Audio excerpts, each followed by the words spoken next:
Salut à tous et bienvenue dans cette vidéo sur les macros. Alors, vous connaissez déjà les macros préenregistrés, je vous l'ai déjà montré, alors je vais vous le remontrer vite fait.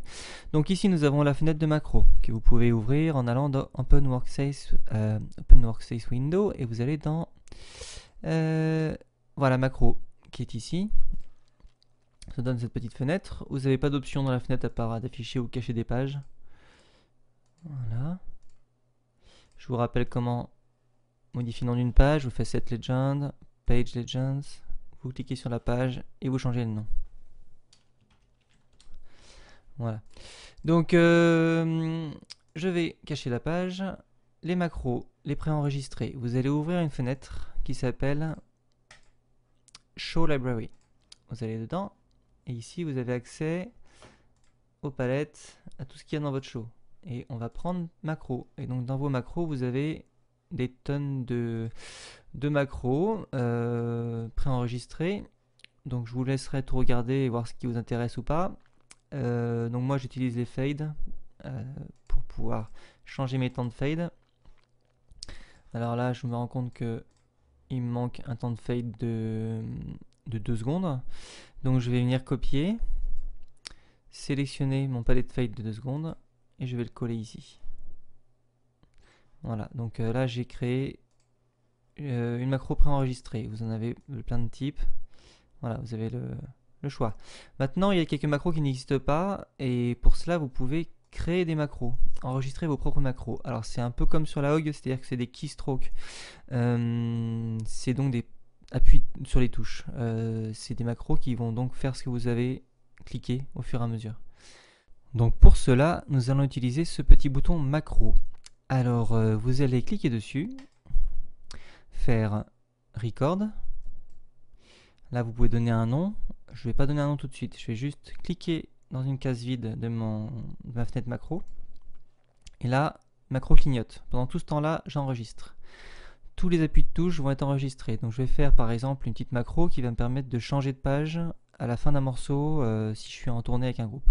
Je vais faire release, all playback. Je vais faire clear pour clear le programmeur. Et je vais ensuite cliquer sur page haut pour monter d'une page. Et maintenant, je vais appuyer sur macro. Et ma macro s'enregistre. Maintenant, je peux donner une légende. Fin de morceau. Hop. Et donc, quand je vais faire ça, je vais revenir sur la page 1. Je vais allumer mes effets. Voilà. Donc, j'ai ça. J'ai aussi des projecteurs avec une couleur dans le programmeur. Voilà, donc ouais, j'ai la clear qui est activée. Maintenant, je vais faire fin de morceau. Alors, tous release, avec le temps de release sélectionné. Je suis passé à la page 2 et j'ai clear dans mon programmeur. Je vais regarder ce qui s'est passé. Donc j'étais resté en rouge parce que j'étais en locate. Voilà, mais vous pouvez très bien faire un locate clear, on va essayer.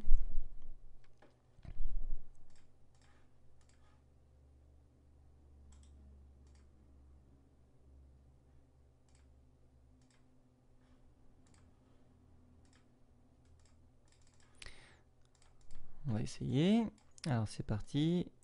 Un circle, un zoom et un rouge, un gobo. Voilà. Donc j'envoie mon morceau, j'envoie ma macro.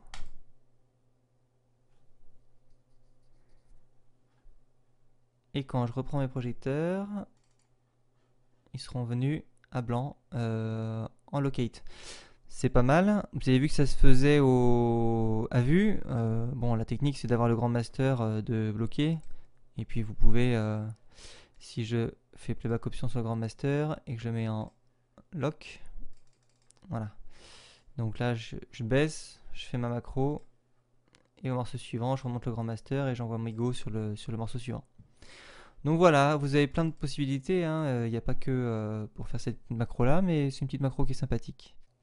Donc voici la méthode pour enregistrer une macro. A bientôt pour une prochaine vidéo.